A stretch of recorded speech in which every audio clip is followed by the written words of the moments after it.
Train driver Ronald Armstrong was the main witness at today's inquiry, but he was anxious not to be interviewed. He gave evidence today after learning that he wasn't to face prosecution for manslaughter. His train, the 1754 from Euston to Bletchley, smashed into a freightliner at Wembley at almost 60 miles an hour last October, killing 3.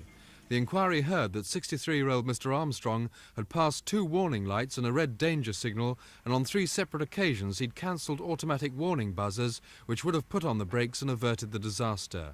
He admitted in evidence that he'd suffered a complete loss of concentration while driving for at least 3/4 of a minute.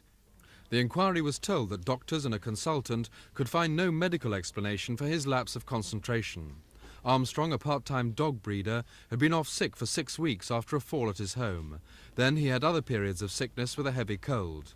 On the day of the accident, he was scheduled to drive British Rail's experimental advanced passenger train with a potential top speed of 155 miles an hour. But that trip had been cancelled for technical reasons, and instead he'd driven the crowded commuter train. Like all Euston trains, it had been equipped with the automatic warning system. The Chief Inspecting Officer of Railways, Major Rose, told the inquiry today that he was now going to go away and consider whether the railway's automatic warning system, a signalling safety device, was adequate. He said that there had already been several cases in which train drivers had ignored the automatic warning system and collisions had taken place.